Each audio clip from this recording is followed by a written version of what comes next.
Bonjour, c'est Vincent de Blog Tennis Concept et j'ai choisi aujourd'hui de vous proposer mon analyse tactique de la finale de messieurs de Roland-Garros 2015 qui a opposé Stan Wawrinka à Novak Djokovic.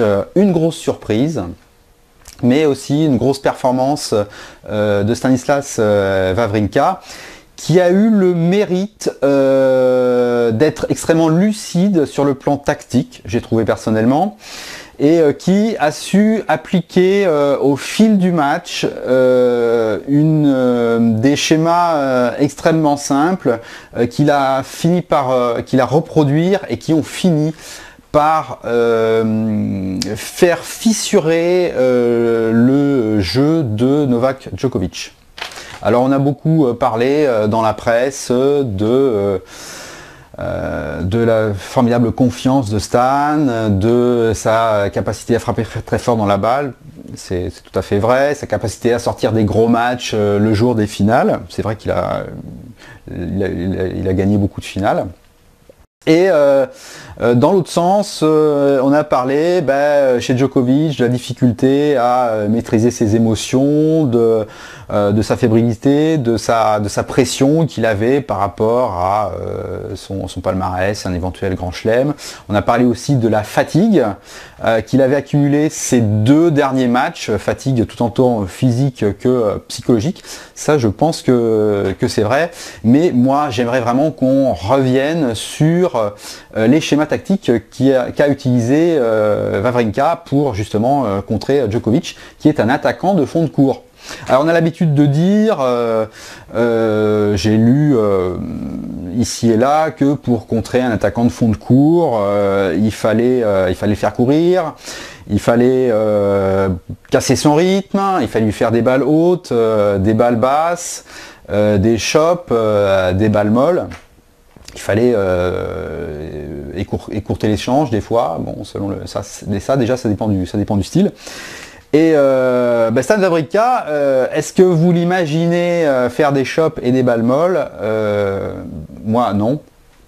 Et précisément, c'est pas du tout ce qu'il a fait, puisque qu'est-ce qui est son point fort chez Stan Wawrinka, et qu'est-ce qu'il aime faire, c'est envoyer des balles très fortes en fond de court. Et il a utilisé ses propres qualités d'attaquant de fond de court, car c'est lui aussi un attaquant de fond de court, pour pouvoir mettre en échec Novak Djokovic, et on va voir ça tout de suite. Alors quand deux profils de jeu identiques s'affrontent sur un terrain de tennis, la prime, il y a une prime qui vient souvent à celui des deux qui sera le plus régulier. Et dans ce cas-là, Wawrinka, qu'est-ce qu'il a fait? Il a fait énormément de balles croisées longues. Il y avait deux objectifs à ça. Le premier objectif, c'était de faire courir Djokovic. En effet, quand deux joueurs s'affrontent, qu'il y en a un qui croise la balle et que l'autre qui tente d'accélérer le long de ligne, c'est celui qui tente d'accélérer le long de ligne qui court le plus. Donc là déjà Djokovic il a cherché à faire courir Djoko. La deuxième objectif de cette balle croisée, c'est de contraindre le joueur en face, Djokovic, à prendre des risques en tentant l'ouverture le long de la ligne.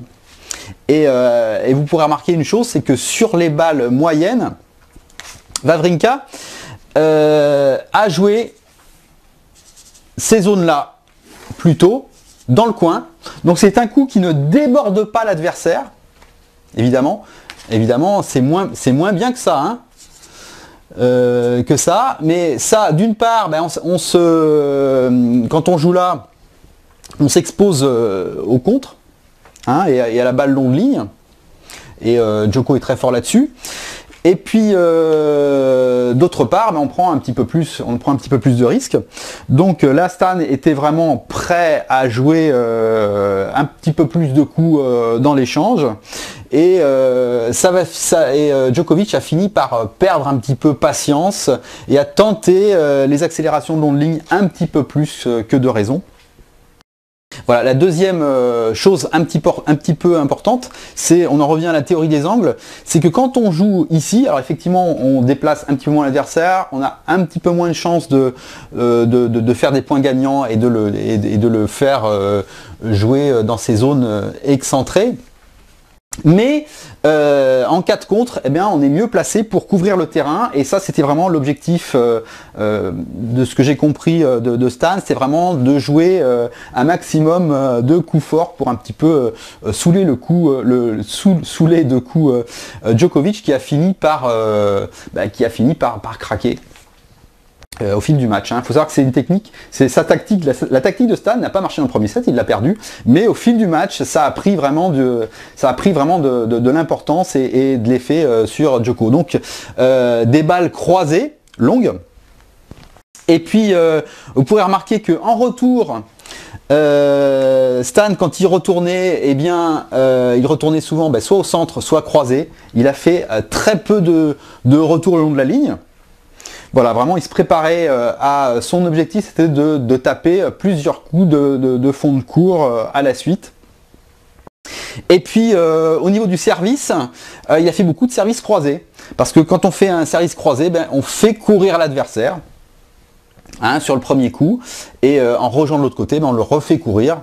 Donc, il a privilégié, les services croisés dans le but de faire courir Djokovic. Alors quand le Serbe Novak Djokovic jouait au milieu du terrain, ou un petit peu comme ça, suite à une balle croisée, eh bien Stan Wawrinka changeait tranquillement de direction, mais c'est important, sans prendre énormément de risques par rapport au côté. Voilà, il renvoyait au fond.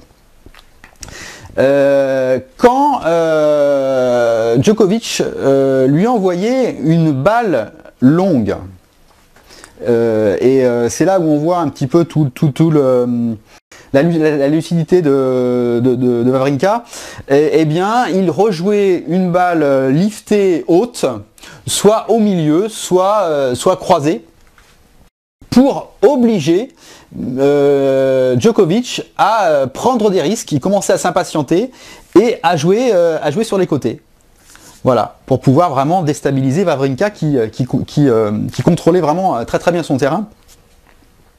Et quand on a face à une balle ici et que on cherche à toucher cette zone-là, eh bien, la longueur, et je vais encore faire une tautologie, je suis désolé, la longueur est moins longue, et on prend plus de risques de l'envoyer voilà, dans le couloir.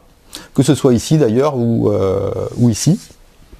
Ce qu'a fait assez souvent Djokovic au fil du match. Voilà donc en résumé les 3 points du plan tactique de Wawrinka sur ce match. Premièrement, sur les balles moyennes, des balles frappées fortes, longues et croisées. Alors, on retrouve ça au retour, des retours croisés et au milieu, et des services croisés pour faire courir l'adversaire. Deuxième point, sur les balles courtes que lui envoyait Novak Djokovic, un changement de direction sans prendre énormément de risques. On privilégie la force et la régularité. Et le troisième point, sur les balles difficiles de l'adversaire, de Djokovic, on renvoie une balle haute et au milieu ou très légèrement croisée pour pouvoir couvrir le terrain et intercepter la balle d'attaque de Djokovic. Et enfin, le dernier point que je voulais soulever, c'est que Stan Wawrinka, ce qu'il a fait remarquablement bien sur ce match, c'est que quand il était en position extrêmement favorable, il a tenté et réussi le coup gagnant, le coup le long de la ligne, la volée, etc. Il a réussi 60 points gagnants dans le match, ce qui est quand même, ça fait longtemps qu'on n'avait pas vu ça, en fait, à Roland-Garros, sur 4-7, c'est quand même une très très bonne stat. Et ça prouve encore une fois que si vous cherchez à faire des points gagnants, c'est pas le fait de prendre des risques tellement qui va vous faire amener des points gagnants, c'est surtout de bien sélectionner la bonne balle sur laquelle vous allez tenter votre coup gagnant et surtout de bien préparer cette balle. Voilà, je vous dis à très bientôt pour une autre vidéo sur Block Tennis Concept.